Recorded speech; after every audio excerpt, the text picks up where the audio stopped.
اللہ تعالیٰ کا کروڑہا شکر ادا کرنا چاہیے کہ اس کی خاص رحمت اور اس کی خاص توفیق سے آج 20ویں پارے کے ساتھ ہمارا قیام مکمل ہوا۔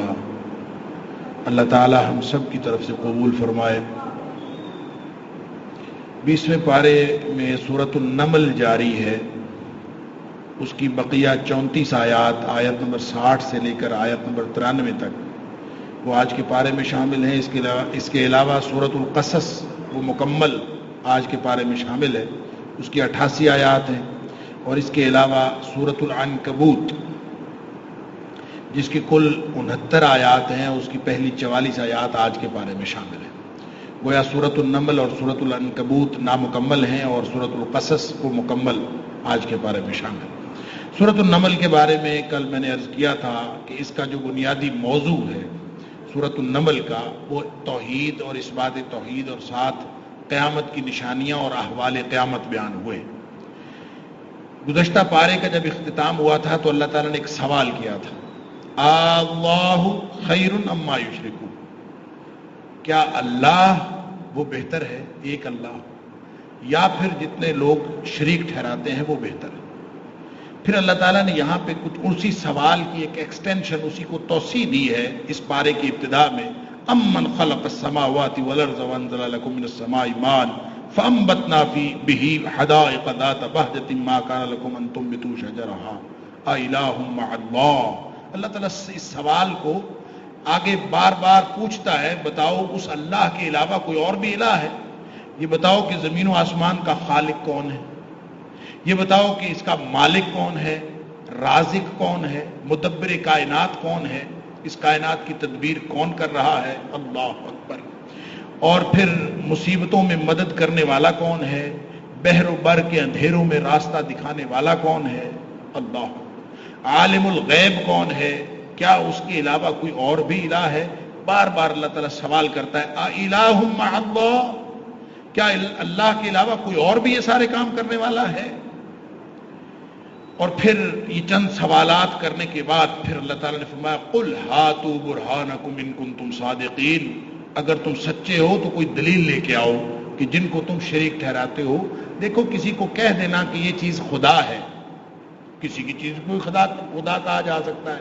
اللہ تعالیٰ قرآن میں فرماتا ہے، ان ہی الا اسماء سمیتموها، نام رکھ لینے سے تو کوئی چیز خدا نہیں بنتی نا، اس کے اندر وہ ساری خصوصیات ہونی چاہیے جو الہ کی ہے۔ کوئی ہے دنیا کائنات میں اسے ایسا؟ جب ہے ہی کوئی نہیں تو پھر دلیل لاؤ، یہ کس بنیاد پر تم یہ شرک کرتے ہو؟ اس کے بعد اللہ تعالیٰ نے قیامت کے بارے میں کچھ ان کے سوالات کے جوابات دیے ہیں۔ وقال الذین کفروا اذا كنا ترابا وآباؤنا وإنا لمخرجون، ہم اور ہمارے آباء و اجداد سارے مر کے مٹی ہو گئے، کیا یہ دوبارہ سارے زندہ کیے جائیں گے؟ یہ بات کافروں کی سمجھ میں نہیں آتی تھی، مشرکین مکہ کی سمجھ میں نہیں آتی تھی۔ پھر اللہ تعالیٰ نے فرمایا کہ یہ تو مجرم جو ہیں وہ ہمیشہ یہی کہتے آئے ہیں، ان کو یہ کہو کہ دنیا میں نکلو، قل سیروا فی الارض، تمہیں اور کسی بات کی نہیں سمجھ آتی تو زمین میں جا کے سیر کر کے دیکھ لو، فانظروا کیف کان عاقبۃ المجرمین، جو پچھلی قوموں کے مجرم تھے ان کا حال کیا ہوا، اسی سے تمہیں سمجھ آ جائے گی۔ اللہ اکبر۔ اور پھر نبی پاک صلی اللہ علیہ وسلم کو تسلی دی جا رہی ہے کہ آپ ان کے بارے میں جو کچھ یہ مکر و فریب کر رہے ہیں آپ اپنا دل تنگ نہ کیجئے، کیونکہ یہ تو ہمیشہ یہی کہتے ہیں، وَيَقُولُونَ مَتَىٰ هَٰذَا الْوَعْدُ إِن كُنتُمْ صَادِقِينَ، بار بار کہتے ہیں کہ وہ جس قیامت کا وعدہ کیا جا رہا ہے کب آئے گی کب آئے گی۔ تو اللہ تعالیٰ فرماتا ہے کہ وہ ان قریب تمہارے ساتھ ہی آنے والی ہے، اور جس کا تم جلدی مچا رہے ہو، جی جلدی نہ مچاؤ، اللہ تعالیٰ نے جو مہلت دی ہے اس مہلت پر اللہ کا شکر ادا کرو۔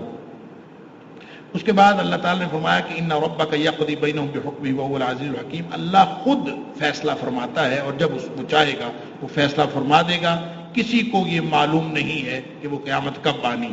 فتوکل علی اللہ، اے حبیب صلی اللہ علیہ وسلم آپ اللہ پر بھروسہ کیجئے، انک علی الحق المبین، دنیا بکواس کرتی پھرے، آپ کھلے حق پر، واضح طور پر حق پر آپ، اور حق وہ ہوتا ہے جس کو ثابت کرنے کے لیے کسی خارجی دلیل کی ضرورت نہیں ہوتی، یعنی نبی پاک صلی اللہ علیہ وسلم سچے ہیں، بس آپ سچے ہیں، اس کے لیے کسی دلیل کی ضرورت نہیں۔ پھر فرمایا کہ انک لا تسمع الموتى، یہ جو کافر ہیں یہ مردوں کی مانند ہیں، اور جیسے مردوں کو سنوایا نہیں جا سکتا اسی طرح کافروں کو سمجھایا نہیں جا سکتا. انک لا تسمع الموتى ولا تسمع الصم الدعاء. سبحان اللہ. اور جس طرح سے کوئی آدمی بہرا ہو تو وہ نہیں سن سکتا. آپ جتنا مرضی شور مچایا جائے وہ کیسے سن سکتا ہے؟ جیسے مردہ نہیں سن سکتا، جیسے بہرا نہیں سن سکتا، اسی طرح یہ جو کافر ہے یہ بھی سمجھ نہیں سکتے. بہرا آدمی وہ جا رہا ہو، آپ اس کو شور مچاتے جائے واپس آ جاؤ واپس، کیسے آئے گا؟ وہ سنے گا ہی نہیں. اذا ولوا مدبرین، وہ کیسے واپس آئے گا؟ وما انت بہاد العمی عن ضلالتہ. اسی طرح آپ اندھے کو راستہ کیسے دکھائیں گے؟ یعنی کافروں کی مثالیں دی ہیں. اور ویسے یہ جو انک لا تسمع الموتى کہ آپ مردے کو سنوا نہیں سکتے، ہمارے جو معاشرے کے لوگ اور آج کل کے لوگ تو مردوں کو سنوا لیتے ہیں. وہ کہتے ہیں مردہ ڈائریکٹ سنتا ہے. اللہ تعالیٰ کافروں کی مثال دیتا ہے کہ مردے کو سنوا نہیں سکتے. دیکھیں قرآن کا فیصلہ یہی ہے کہ انک لا تسمع الموتى، تو کبھی بھی مردوں کو سنوا نہیں سکتا. لہذا اصل الاصول یہ ہے.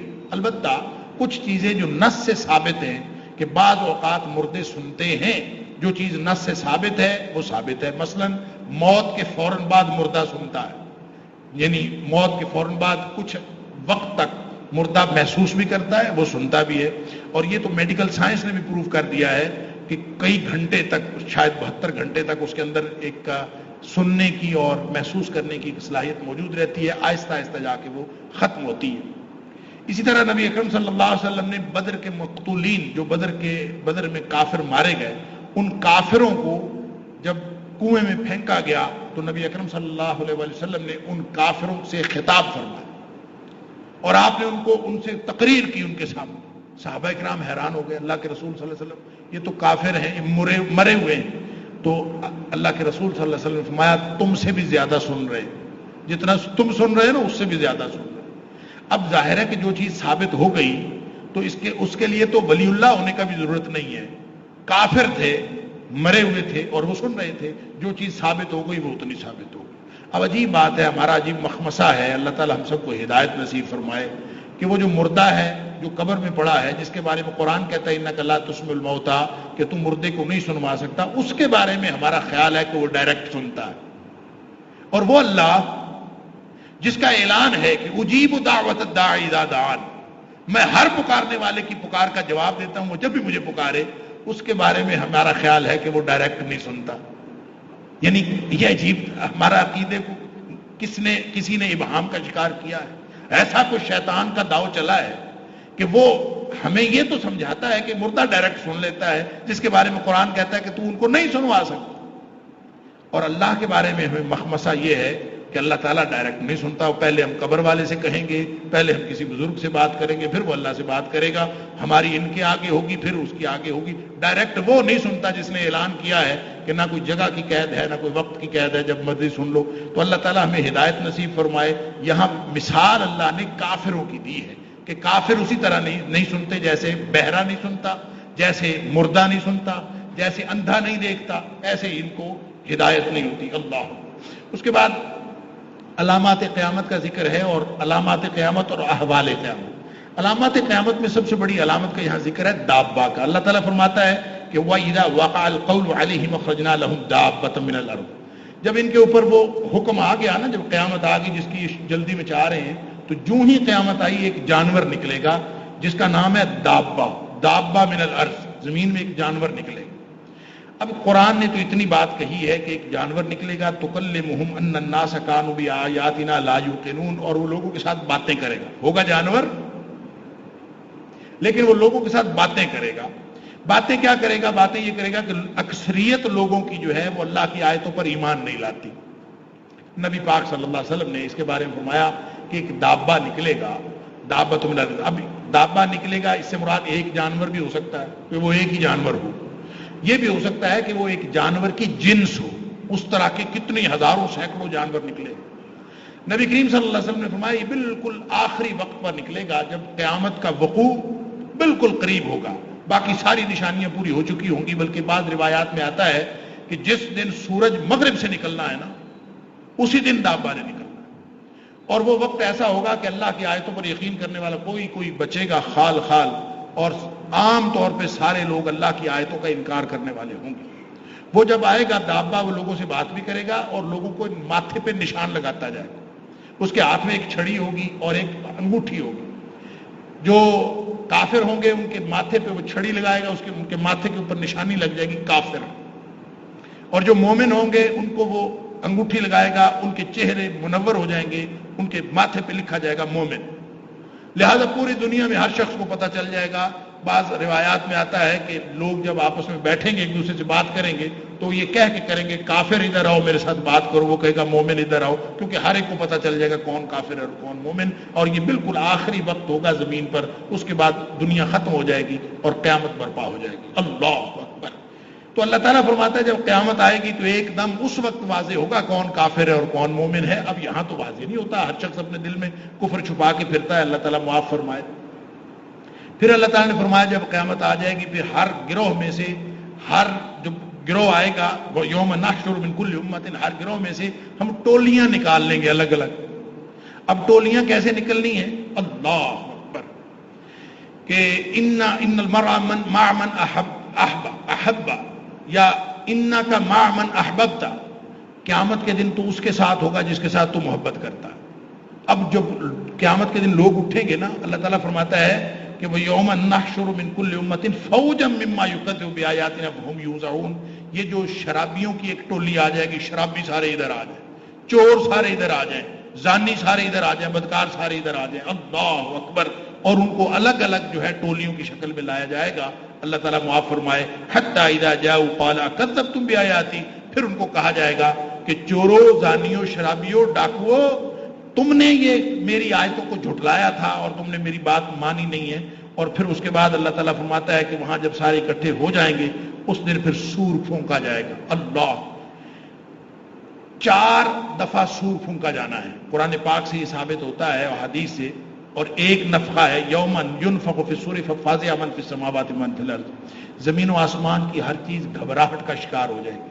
4 نفخے ہیں, ایک سے ساری دنیا گھبراہٹ کا شکار ہو جائے گی. اور وہ جو قرآن میں آتا ہے کہ القاریۃ ما القاریہ وما ادراک ما القاریہ یوم یکون الناس کالفراش المبثوث وتکون الجبال کالعہن المنفوش. اس میں جب قیامت قائم ہونی ہے تو وہ سور پھونکا جائے گا تو سب پریشان ہو جائیں گے. لوگ یوں گھبراہٹ سے بھاگتے دوڑتے ہوئے نظر آئیں گے کہ جیسے وہ بکھرے ہوئے پتنگے. اللہ اکبر. اور پھر جیسے سورہ حج میں فرمایا وَتَرَى النَّاسَ سُكَارَى, لوگ ایسے نظر آئیں گے جیسے وہ نشے کی حالت میں, وما ہم بسکارا, حالانکہ نشے کی حالت میں نہیں ہوں گے. ولکن عذاب اللہ شدید, اس وقت اللہ کا عذاب اتنا سخت ہوگا کہ لوگ پریشان ہو جائیں گے, سمجھ نہیں آئے گی. سور پھونکا جائے گا, لوگوں کے دل کلیجے پھٹ پڑیں گے کہ یہ کیا ہو رہا ہے. اللہ, گھبراہٹ اتنی پیدا ہوگی اس سے. دوسرا نفخہ ہے جس کے بعد سب مر جائیں گے, موت واقع ہو جائے گی.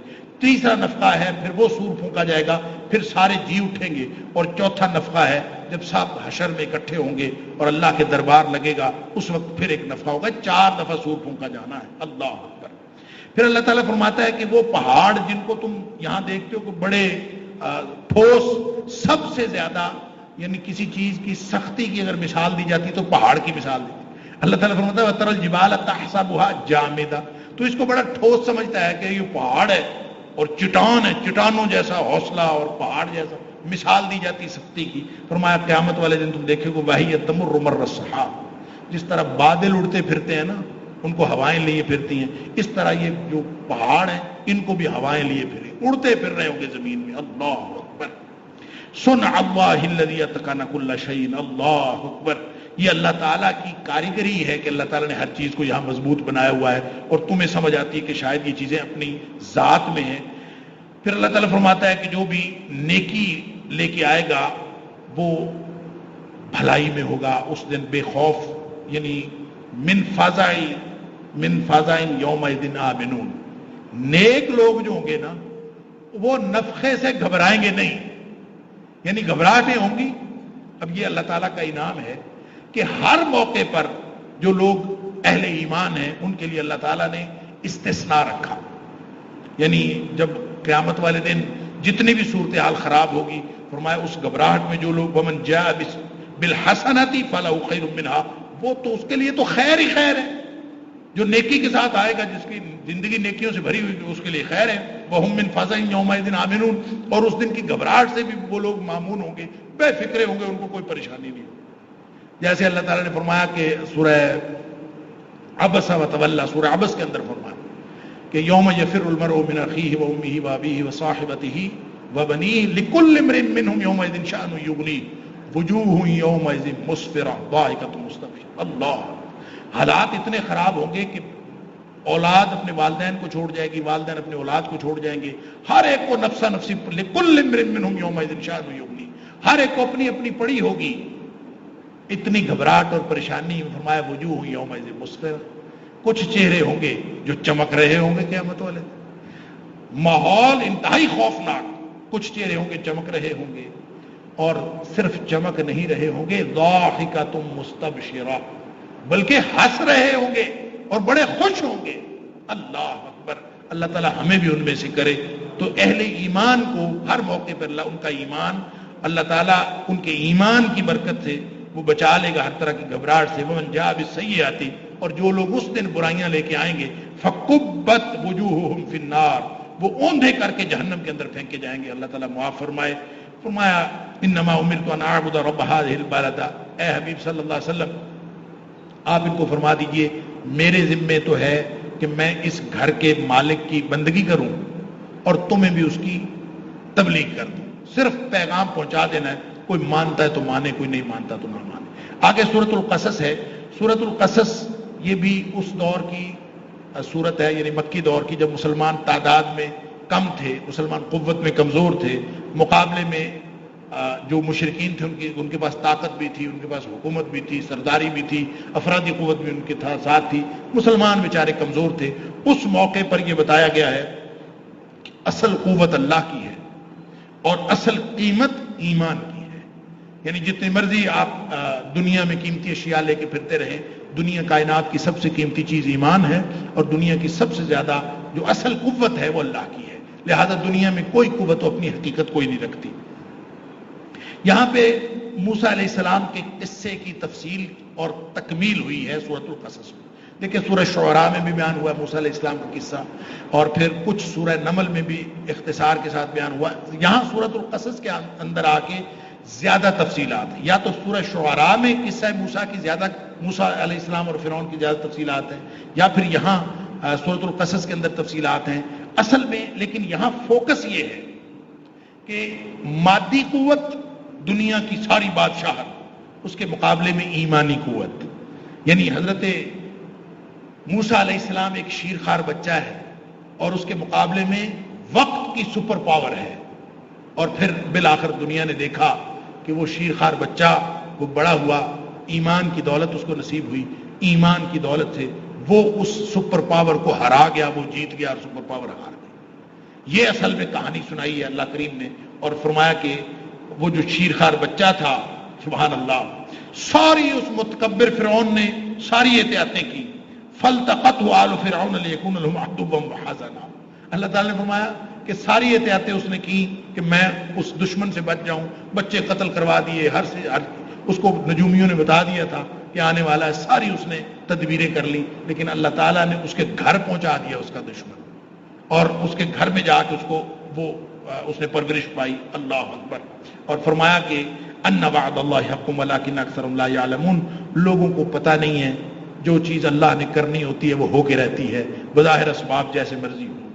موسیٰ علیہ السلام بڑے ہو گئے، اور ایک دن کسی قبطی اور بنی اسرائیلی کی لڑائی ہو رہی تھی، اور اس لڑائی کے دوران حضرت موسیٰ علیہ السلام اپنے بنی اسرائیلی بھائی، یعنی مقامی آبادی جو تھی جنہوں نے بنی اسرائیل کو غلام بنایا ہوا تھا، وہ قبطی تھی، تو قبطی اور بنی اسرائیلی کی لڑائی ہو رہی تھی اور قبطی ظلم کر رہا تھا۔ تو حضرت موسیٰ علیہ السلام نے اس کو سمجھایا، اس نے مدد مانگی بنی اسرائیلی نے، تو وہ شخص سمجھا نہیں، وہ ظلم اس نے جاری رکھا۔ موسیٰ علیہ السلام نے قریب ہو کے اس کو مارا مکہ، فقضى علیہ، قرآن کہتا ہے فَوَقَذَهُ موسیٰ، موسیٰ علیہ السلام نے اس کو مکہ مارا، فقضى علیہ، اور وہ وہی ڈھیر ہو گیا، مر گیا۔ موسیٰ علیہ السلام بڑے پریشان ہوئے، قال هذا من عمل الشیطان، بھئی میں نے تو اس کو تعدیب کرنے کے لیے، ادب سکھانے کے لیے مکہ مارا تھا، یہ ماری گیا، یہ کوئی شیطانی کام ہی ہے، اور لگے معافی مانگنے۔ اللہ اکبر، ربی انی ظلمت نفسی فاغفر لی، اللہ میں نے اپنی جان پر ظلم کیا، حالانکہ جان کے نہیں مارا تھا، پھر بھی کہا اللہ مجھ سے ظلم ہو گیا، میں نے اپنی جان پر ظلم کیا، فاغفر لی، تو مجھے معاف کر دے، فغفر لہ، اللہ فرماتا ہے اس کو اسی وقت معاف کر دیا۔ یعنی کیسا وہ معاف کرنے والا ہے، آپ مانگیں تو صحیح، اسی وقت وہ معاف کر دیتا ہے۔ بہرحال اس کے بعد اگلے دن پھر شور مچ گیا، وہی بنی اسرائیلی کسی اور سے لڑ رہا تھا، تو اس نے پھر حضرت موسیٰ علیہ السلام کو سے مدد مانگی۔ موسیٰ علیہ السلام نے کہا تو کل بھی لڑ رہا تھا، آج پھر لڑ رہا ہے، روزانہ تو لڑتا ہے۔ اس کے قریب ہوئے اس کو سمجھانے کے لیے، تو اس کو کل والا واقعہ یاد تھا، اس نے کہا کہ آج مجھے مکہ لگا تو پھر میرا بھی کام تمام ہو جائے گا، کل اس کو مکہ لگا تھا میرے سامنے مرا ہے۔ تو موسیٰ علیہ السلام اس کے قریب اسے شور مچا دیا، تو کل بھی بندہ مارا تھا، آج مجھے مارنے لگے۔ سارے شہر کو پتہ چل گیا کہ موسیٰ علیہ السلام نے بندہ مارا۔ پھر وہاں سے نکلنا پڑا، موسیٰ علیہ السلام کے قتل کا پروگرام بنا لیا سب نے۔ پھر انہوں نے ہجرت کی، مدین چلے گئے۔ سبحان اللہ، اللہ کے بندے، اللہ کے برگزیدہ بندے، کیا ہو رہا ہے؟ یعنی سوچیں تو صحیح، مدین گئے، آگے جا کے دیکھا لوگ کنویں پہ پانی بھر رہے، تو دو بیویاں بیچاری وہ ایک طرف ہو کے کھڑی ہوئی انتظار کر رہی ہیں کہ وہ جو ہے نا لوگ پانی پلا کے اپنے جانوروں کو اپنا پانی لے کے چلے جائیں گے تو پھر ہم جائیں۔ تو ان سے پوچھا کیوں کھڑی؟ انہوں نے کہا جی اس لیے کھڑی ہیں کہ یہ لوگ کر لیں گے تو ہمارا کوئی ہے نہیں۔ اللہ، ہمارا باپ بوڑھا ہے، نبی کی بیٹیاں، اور یہ بھی جو ہونے والا نبی، اندازہ تو کیجئے کہ اللہ تعالیٰ نے کس کس طرح سے آزمائشیں کی ہیں۔ تو انہوں نے حضرت موسیٰ علیہ السلام وہاں گئے، اور وہ بوکا جو کئی لوگ مل کے نکالتے تھے وہ ڈول، وہ اکیلے ہی وہاں سے نکالا، ان کو پانی پلایا، چلو جی گھر جاؤ۔ وہ گھر چلی گئیں، ایک درخت کے نیچے بیٹھ گئے۔ اللہ اکبر، رب انی لما انزلت الی من خیر فقیر، اللہ جو بھی تو میری میزبانی کرے، میں تو محتاج ہوں، بیٹھا ہوں، پردیسی ہوں، کچھ بھی نہیں ہے میرے پاس۔ وہ درخت کے نیچے بیٹھ گئے۔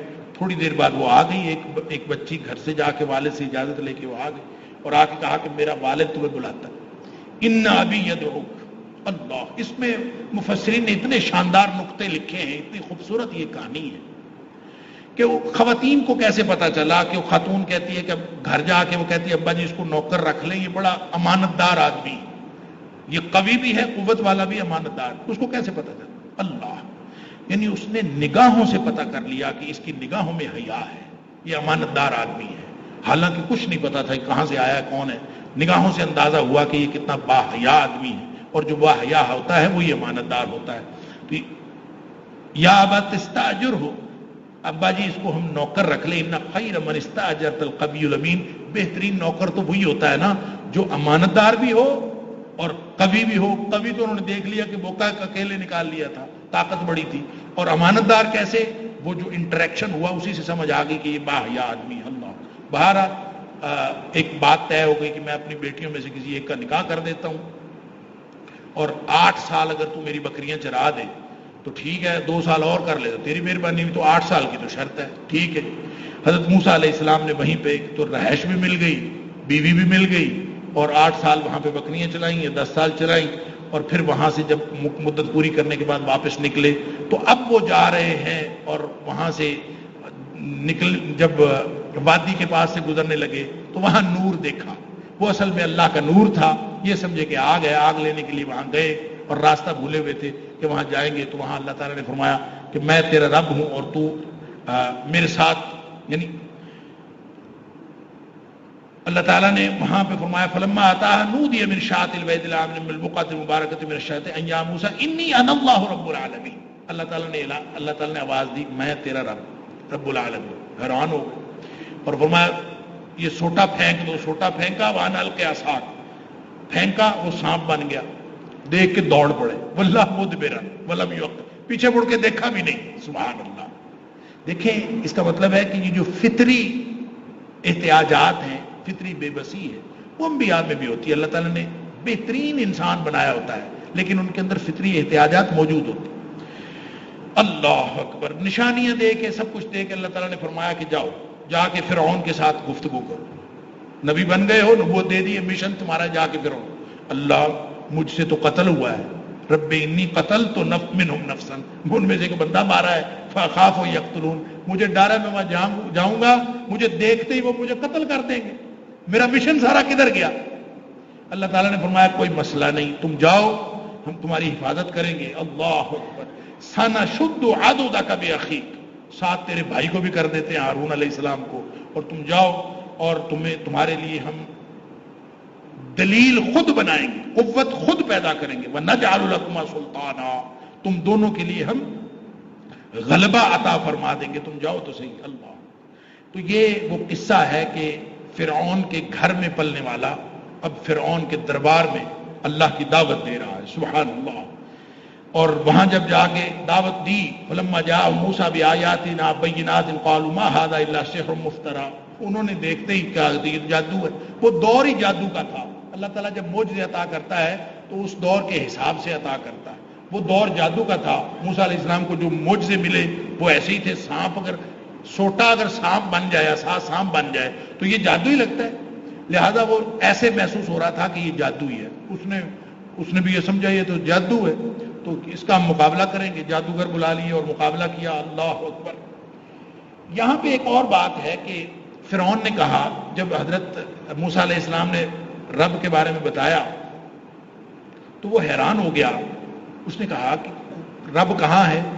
موسیٰ علیہ السلام نے فرمایا آسمانوں میں اوپر ہے، عرش پر۔ تو اس نے کہا کہ اپنے وزیر حامان سے کہ ایک اونچی عمارت بناؤ اور اس عمارت پہ اوپر چڑھ کے میں دیکھوں گا کہ موسیٰ علیہ السلام کا رب کہاں ہے۔ اندازہ کیجئے مشرک کی مت ماری ہوتی ہے کہ ایک عمارت بنے گی اور کتنے عرصے میں بنے گی، پھر میں اس کے اوپر چڑھوں گا اور چڑھ کے دیکھوں گا کہ موسیٰ کا رب کدھر ہے۔ اور اس نے ایسا ہی کیا۔ سمجھ میں یہ آتا ہے کہ کوئی آدمی جو مشرک ہوتا ہے، بڑے سے بڑے عہدے پر چلا جائے، اس کی کبھی بھی عقل صحیح کام نہیں کرتی ہے، اس کی ہمیشہ مت ماری ہوئی ہوتی ہے۔ اللہ تعالیٰ فرماتا ہے بس تکبر، اصل بات یہ ہے کہ اس نے تکبر کیا۔ اور تکبر کیا ہوتا ہے؟ تکبر ہوتا ہے بطر الحق وغمط الناس، حق کا انکار کرنا اور لوگوں کو حقیر سمجھنا۔ اس نے تکبر کیا، پھر اس کا نتیجہ کیا نکلا؟ وہ اور اس کے لشکر سب غرق ہو گئے۔ اللہ فاخذناه وجنوده فنبذناهم في اليم، سارے کے سارے ان کا بیڑا غرق ہو۔ نبی اکرم صلی اللہ علیہ وسلم کی یہ کہانی سنا کے اللہ تعالیٰ پوچھتا ہے کہ یہ موسیٰ علیہ السلام کے جو واقعات حضرت محمد کریم صلی اللہ علیہ وسلم تمہیں سنا رہے ہیں، تو نبی پاک صلی اللہ علیہ وسلم اس کے ساتھ موجود تھے، ان کو کیسے واقعات کا پتہ ہے؟ یہ ساری تفصیلات نبی کریم صلی اللہ علیہ وسلم کو کہاں سے پتہ چلی؟ گویا ثبوت اس بات کا ملا کہ یہ جو تفصیلات بتائی جا رہی ہیں یہ اللہ کی طرف سے وحی آ رہی ہے۔ تو گویا اسی سے رسالت محمدی صلی اللہ علیہ وسلم کی حقانیت کا ثبوت بھی مل گیا کہ موسیٰ علیہ السلام کے واقعات کے وقت وما كنت بجانب الغربی اذ قضینا الی موسیٰ الامر وما كنت من الشاہدین، اے حبیب صلی اللہ علیہ وسلم جب یہ واقعات رونما ہو رہے تھے تو آپ وہاں موجود تھوڑی تھے، آپ ایک طرف کھڑے ہوئے تو نہیں تھے کہ آپ اس کو دیکھ رہے تھے، اور اب آپ یوں بیان کر رہے ہیں کہ پھر یہ ہوا، پھر مدین گئے، پھر وہاں گئے، پھر ایسا ہوا، وہ ساری کہانی بیان ہوئی۔ تو یہ بھی نبی پاک صلی اللہ علیہ وسلم کی حقانیت کی دلیل ہے۔ پھر یہاں اللہ تعالیٰ ایک چیلنج کرتا ہے، اور یہ ایسا چیلنج ہے کہ یہ جو دنیا اپنے آپ کو روشن خیال کہتی ہے، اور جو دنیا اپنے آپ کو یہ اوپن مائنڈڈ کہتے ہیں اور کہتے ہیں کہ جو اس مذہبی لوگ ہوتے ہیں یہ نیرو مائنڈڈ ہوتے ہیں، قرآن نے ایسا شاندار یہاں چیلنج دیا ہے کہ وہ پوری دنیا کی روشن خیالی کی جو سیاہی ہے نا، جو سو کالڈ روشن خیالی، ان کی نام نہاد روشن خیالی، اس کی سیاہی کو نمایاں کر دے۔ قرآن کہتا ہے قل فاتوا بکتاب من عند اللہ هو اہدی منہما، اے حبیب صلی اللہ علیہ وسلم ان کو چیلنج کر دیجئے، اگر تمہارے پاس اس کتاب سے سچی کوئی کتاب ہے تو لے آؤ، لاؤ کسی کے پاس ہے تو، اگر تم لے آؤ گے اتبعہ، میں اس کی پیروی کر لوں گا۔ کتاب اس سے زیادہ سچی ہونی چاہیے، اور اس سے زیادہ سچی کتاب تم لے آؤ تو میں اس کی پیروی کروں گا۔ یہ تو قرآن نے کھلا چیلنج دے دیا ہے، اور نبی کریم صلی اللہ علیہ وسلم کی زبان سے یہ چیلنج کروایا ہے کہ اگر تم سمجھتے ہو کہ قرآن کے اندر کوئی تنگی ہے، قرآن اگر ٹھیک بات نہیں کرتا، قرآن کے اندر دلائل کی کمی ہے، نعوذ باللہ من ذالک، تو تم لاؤ کوئی کتاب جو قرآن سے زیادہ سچی کتاب ہے۔ تو ظاہر ہے کہ یہ نبی اکرم صلی اللہ علیہ وسلم کی زبان سے کروایا ہوا چیلنج قرآن کا، یہ 1500 سال سے یہ پوری دنیا میں موجود ہے، اور ظاہر ہے آج تک یہ چیلنج کا کوئی جواب نہیں دے سکا۔ تو اس سے زیادہ اور روشن خیالی اور کھلے ذہن کی دلیل کیا ہوگی کہ تم سچی کتاب لے آؤ، میں اپنی کتاب چھوڑ کے تمہارے پیچھے لگ جاؤں۔ بہت سارے لوگ جو ہیں اس بارے میں کنفیوژن کا شکار ہو جاتے ہیں کہ وہ پچھلے دنوں کسی ایک عالمی اسکالر نے یہ کہا تھا کسی کو کہ عیسائیوں تم دلیل لے آؤ، اگر تمہاری دلیل سچی ہوگی تو میں عیسائی ہو جاؤں. لوگ کہتے او دیکھو اس نے کلمہ کفر کہہ دیا کہ میں عیسائی ہو جاؤں. یہ تو قرآن کا اسلوب ہے. قرآن کہلوا رہا ہے نبی پاک صلی اللہ علیہ وسلم سے کہ تم کوئی سچی کتاب. یہ تو اصل میں وہ کہتے ہیں جادو وہ جو سر چڑھ کر بولے. یہ تو چیلنج ہے کہ اس سے سچی کتاب ہوگی تو میں اس کی پیروی کروں گا نا. جب اس کی سچی کتاب ہے ہی کوئی نہیں تو اس کی پیروی کیسے ہو سکتی. فرمایا فَإِن لَمْ يَسْتَجِيبُوا لَكَ، اے حبیب صلی اللہ علیہ وسلم اس کا جواب کوئی نہیں دینا کسی نے. جب اس چیلنج کا جواب کوئی نہ دیں تو سمجھ لو انما یتبعون اہواءہم، ان کے پاس دلیل شلیل کوئی نہیں ہے، سب اپنی خواہشات کی پیروی کر رہے ہیں. اور سارا ان کا علم جو ہے اپنی خواہشات سے نکلتا ہے اور خواہشات سے ختم ہو جاتا ہے.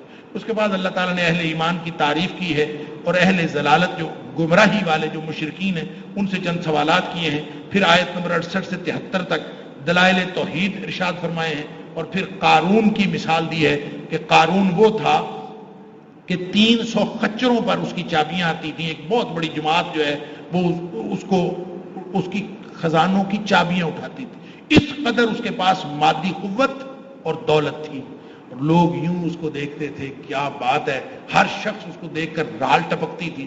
اور ایک دن پھر اللہ تعالیٰ نے اس کو اس کے تکبر کی وجہ سے زمین میں غرق کر دیا، دھسا دیا. اور جب وہ زمین میں دھستا ہوا سب نے دیکھا تو جو لوگ کل حسرت کر رہے تھے نا کہ ہم اس کی طرح کے ہوں، آج وہ شکر کر رہے تھے کہ شکر کہ ہم اس کی جگہ پہ نہیں تھے. تو پھر مال کی کیا حیثیت رہے گی، تم دولت کی کیا، خزانوں کی کیا حیثیت رہے گی. اللہ اکبر. نبی پاک صلی اللہ علیہ وسلم کے بارے میں آپ کو فتح مکہ کی خوشخبری بھی دی گئی ہے اور پھر نبی پاک صلی اللہ علیہ وسلم کو یہ بھی آپ کی حیثیت بتائی گئی ہے کہ وَمَا كُنْتَ تَرْجُو أَن يُلْقَىٰ إِلَيْكَ الْكِتَابُ. نبی پاک صلی اللہ علیہ وسلم کو نبوت کا پیشگی علم نہیں تھا. نبی پاک صلی اللہ علیہ وسلم کو کوئی امید نہیں تھی کہ مجھے نبوت ملے گی. اللہ تعالیٰ نے عطا فرمائی. گویا نبوت وحبی چیز ہے، کسبی چیز نہیں. اس کے بعد سورہ عنکبوت ہے. سورہ عنکبوت کی ٹوٹل آیات جو ہیں وہ تو 69 ہیں اور اس میں سے جو پہلی 44 آیات آج کے پارے میں شامل ہیں اس کا مرکزی مضمون ہے آزمائش. اور آزمائش ہے ایمان. ایمان جہاں کہیں بھی ہوتا ہے اس کی آزمائش ضرور ہوتی ہے. اللہ تعالیٰ فرماتا ہے احسب الناس ان یترکوا ان یقولوا آمنا وهم لا یفتنون. لوگ یہ کیسے سمجھ بیٹھے ہیں کہ وہ کہیں گے ہم مومن ہیں اور ان کی آزمائش نہیں کی جائے گی. جو کہتا ہے نا میں مومن ہوں اور پھر اس کی پھر آزمائش تو اللہ تعالیٰ کرتا ہے.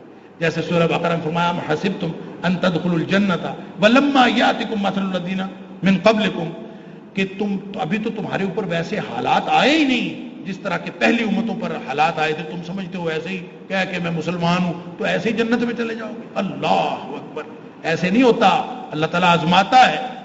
اور پہلے لوگوں پر حالات کیا آئے کہ زلزلوا، وہ ہلا کے رکھ دیے گئے. اور حتی یقول الرسول والذین آمنوا معہ متی نصر اللہ. اس قدر شدید حالات اور اس قدر آزمائشیں آئیں کہ نبی بھی اور ان کے ساتھی بھی پکار اٹھے کہ اللہ کی مدد کب آئے گی. الا ان نصر اللہ قریب. اللہ کی مدد قریب ہے. تو اللہ تعالیٰ ایمان کی آزمائش کرتا ہے اور پھر جا کے فتح ملتی ہے. تو فتح مکہ کی خوشخبری پیچھے بیان کی تھی. یہاں پہ بتایا گیا ہے کہ فتح ہوتی ہے امتحان اور آزمائش کے بعد، ایسے نہیں مل جاتی. اور پھر جیسا کہ سعد بن ابی وقاص رضی اللہ تعالیٰ عنہ کے بارے میں آتا ہے کہ ان کی والدہ نے ان کے ایمان لانے پر بھوک ہڑتال کر دی تھی اور کہا تھا میں مر جاؤں گی اگر تم واپس کافر نہیں ہوتے، ایمان کو چھوڑ نہیں دیتے، اسلام کو چھوڑ نہیں دیتے تو میں مر جاؤں گی. اللہ اکبر. تو حضرت سعد رضی اللہ تعالیٰ نے فرمایا تھا 7 مرتبہ بھی میری ماں مر جائے تو میں اسلام کو چھوڑ نہیں سکتا. اللہ، کتنی کڑی آزمائش ہے. ماں تو پھر ماں ہوتی ہے. پھر آگے پاس اور فیل ہونے والوں کا انجام بتایا ہے. ابتلا اور آزمائش کے حوالے سے 5 واقعات یہاں بیان ہوئے ہیں. نوح علیہ السلام 950 سال تبلیغ کرتے رہے. کتنی بڑی آزمائش ہے. اور ٹوٹل جو اسلام لانے والے ہیں ان کی تعداد چند افراد سے زیادہ نہیں تھی. اللہ اکبر. ابراہیم علیہ السلام، ان کے اوپر کیسی آزمائشیں ہیں. لوط علیہ السلام کے اوپر. اور پھر قوم لوط کا جو کلچر تھا، ان کی معاشرتی حالت تھی، اس کا ذکر کیا گیا ہے کہ پرلے درجے کی بے حیا قوم تھی. راہزنی اور رقص و سرود اور ناچ گانے کی محفلوں میں مبتلا تھی. شعیب علیہ السلام کی قوم کا ذکر ہے.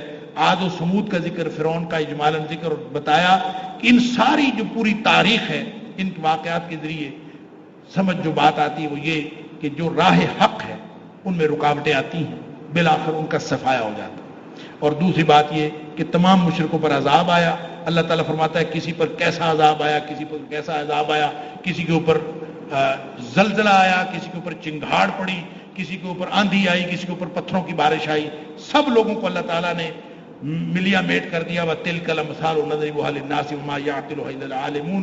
یہ ساری کی ساری مثالیں سمجھانے کے لیے. اور ایک مثال یہ سمجھائی ہے کہ جتنی بڑی مرضی قوتیں ہوں، جو اللہ کو نہیں مانتا نا، اس کی ساری قوت کی حیثیت ایسے ہے جیسے مکڑی نے اپنا گھر بنایا ہو. مکڑی، یہ جو بیت العنکبوت، اللہ تعالیٰ فرماتا ہے کہ ایسے مثال ہے کمثل العنکبوت اتخذت بیتا، جیسے یہ مکڑی گھر بناتی. مکڑی کا گھر کون سا؟ جالا، ذرا سی تیز ہوا ہے تو اڑ جاتا ہے.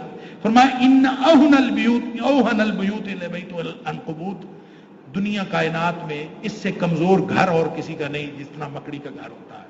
اللہ اکبر. اور جو لوگ اللہ کی وحدانیت کو چھوڑ کر شرک کا رستہ اختیار کرتے ہیں، زندہ مردہ جو شریک ہیں اللہ کے ان کو مانتے ہیں، اور ایک اللہ کو چھوڑ کر دنیا میں ہزاروں خداؤں کے سامنے سجدہ ریز ہوتے ہیں، ان کی حقیقت اس کے علاوہ کچھ بھی نہیں ہے.